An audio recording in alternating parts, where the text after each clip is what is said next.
Jose Luis. You are the AI director and co-founder at Diverger. Yep. You have strong experience in development and architecture management, consulting, and sales. I also take that you're very interested in the digital transformation and how technology drives business transformation and drives businesses forward. You are also a speaker later today about data quality and generative AI and general purpose AI. Maybe to briefly set the scene, could you explain in a few minutes what is generative AI? What are large language models, LLMs? Because it's a term that will fall quite a bit in this interview. So first of all, welcome. And what is your take on generative AI? Thank you very much, Anata. Thank you for inviting me. Basically, I've been very interested on the digital transformation stuff because I believe that there are some technologies that most of the technologies are enablers for they can help on changing things, but there are few technologies that are transformers. So since the wheel, and now I believe that AI is a transformer more than an enable. Mm-hmm. And more specifically, in the last 3 years or 4, what we have seen with the generative AI is really transformative. Basically, probably we're changing the rules of the game that we're playing, right? Like it happened with internet and so on. So what is so critical with the generative AI is that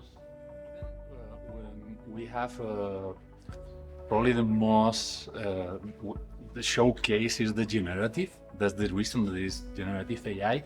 And when we use ChatGPT or that kind of thing like the last year, it's pretty impressive how it generates text and language. But probably the most transformative thing is that it also understands the language. So and the thing that we don't know exactly how is that working so well, right?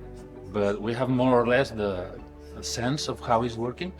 But the thing is that in the point that we have systems, machines that can understand the language that we are using so well, there are very few activities that we can say that they cannot be automated by machines, right? So I believe this is the point today, and this is also the reason that I have, let's say, moving all my focus on that technology and what is related to that.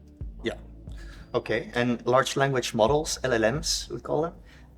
Is it a subset of our generative AI, or is it just another word for generative AI? LLM is the technology that is underlining all of this. So ChatGPT is from OpenAI.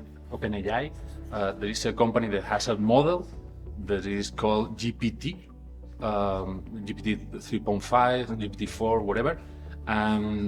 So ChatGPT is just a chatbot, a web interface that is using a proprietary model that is GPT-4 in that case, and GPT-4 is using a technology that is the models that are called LLMs. So yeah. Google has Palm, Meta has Llama, and there is Falcon. There is a lot of different models. All of them are based on LLMs. Mm-hmm. And by the way, there are those models. What is very interesting, I mean, from my point of view, is that basically those models, what they are doing is pretty simple. It's just predicting the next most probable word in a phrase. It's like when we were sending WhatsApps on the mobile, that you write and then propose a word, and there are things that create phrases that are some fun or even weird. There are two technical things that make different and happen to do so well, right? The models. One is the context is taking account for predicting the next word more and more words in the phrase. It's just, and now even 70,000 words, something like that. So it's a lot of words, and that is improving the precision of the word that is most probable. This is one, and the other is that there is a huge amount of data for the training. So, for instance, with GPT-3, that's in the summer of 2020, they say that they used the full Wikipedia and was less than 1% of the data used. So it's really huge amount of data, and that is creating a kind of conceptual model with meaning. It's not just the word. So, for instance, the relationship between king and queen is the same relationship between men and women. So, and in hombre y mujer in Spanish, right? So, it's not the words in every language, it's the concept. This is what is not very clear how it's happening, but that is what permits the model understand so well. So and I believe that the most powerful is here. And for instance, it's not only the language that we are using, is also, for instance, programming language. Understand and is able to write software, and the potential for that is very high. Mm-hmm. Yeah. Okay, but thanks. That's clear. Eh? So these generative AI models are very powerful. Maybe to dive a bit more into semantics, the main topic of the day as well. How can such model, generative AI, enhance semantic understanding and contextualization? So that's basically, this is the basis for that. Is those concepts is the semantic. So it's not what was pretty clear is that when you train a model with so much data, it's going to understand the syntaxes. It's going to infer the rules of the syntax, right? What was not so clear is that it's also understanding the semantic. That's the concepts. So how it's going to affect that in the medium term is hard to say, but because I believe that we're just scratching the surface of what is possible to do and how that technology is going to evolve. But there is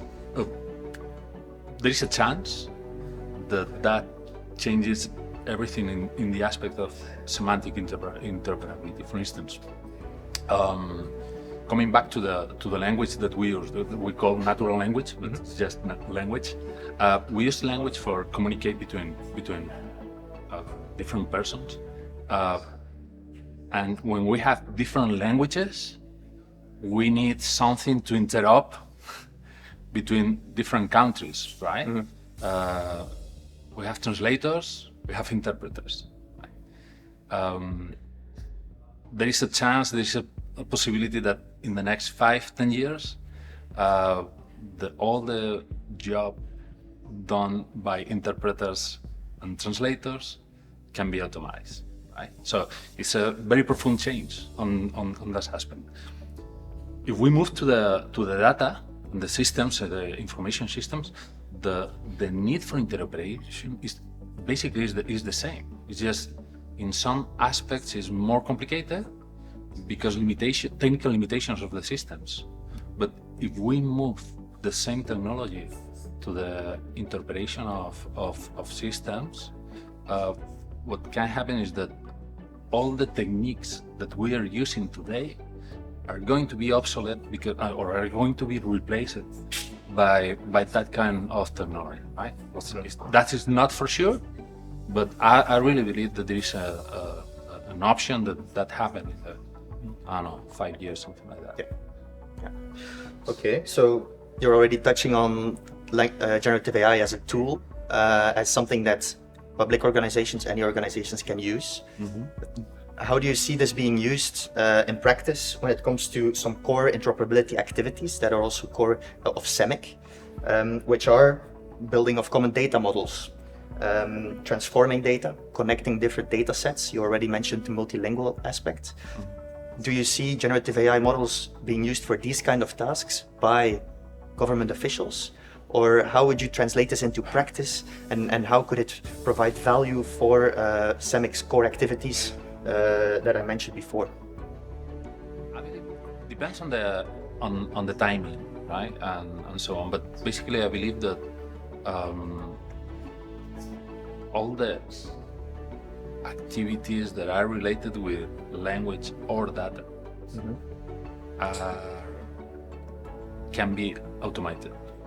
So that is a very, very huge impact, right? So in the short term is all the individual activities that I do day by day basis that are related with language. There are a lot, but it's creating content, understanding content, reviewing something, transforming content because there is a raw report, then I have to write a summary, I have to do a presentation, I have to, all these things is something that can be used just today in an individual basis. There is a trend that in the next, I don't know, that's very hard to figure out how much time, but I'd say many times 5 years is a medium term. In the next 5 years, it's going to change all the stuff related with programming, software programming is going to change radically.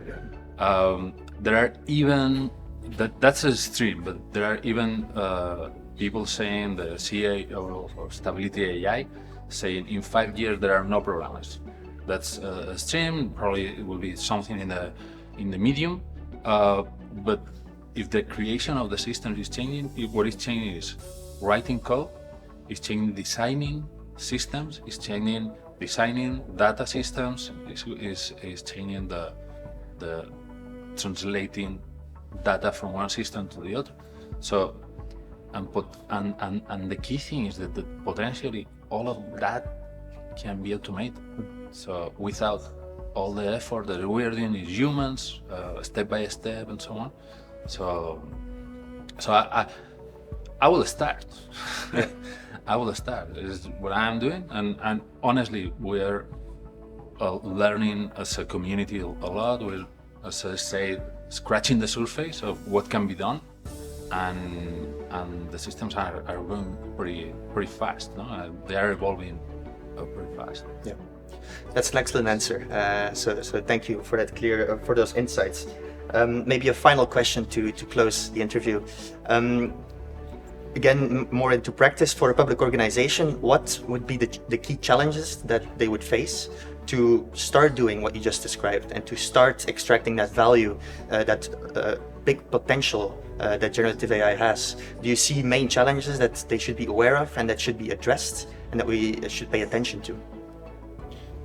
For me, the main challenge happens in the public sector, but it also happens in the big companies, and there are by definition they have a lot of legacy, right? As happened with the digital transformation, I believe that there are two ways of doing digital transformation. One way is looking behind. That's what should I do on internet? What should I do with the mobile, right? But the funny thing is that all the companies that were that they started in the early 2000 or 98, something like that. There are Facebook, Google, Meta, Meta, Netflix, whatever. They are not doing digital transformation because they were never looking at the transformation from behind. They were looking at the transformation looking forward. And what I believe is that and it's pretty clear in the last 5, 6, 7 years, that the looking forward is artificial intelligence. Is at least the impact, the potential impact, is huge. So what is pretty hard is continuing doing things that you need to do today, even when you have the option that in the next 5 years can become obsolete, but you have to do that today. So it's combining doing what you have to do today, but also looking forward. What is the next step? Because if not, you're very inefficient, and you're going to lose a lot of opportunities. So my recommendation will be start today, maybe not very big, but understand pretty as well as you can what can be done, what are the best cases for starting with that and starting right. Okay, that's clear. Thank you. Those were all the questions I had for now. So thanks for the interview and good luck this afternoon. Thank you very much, Nathan.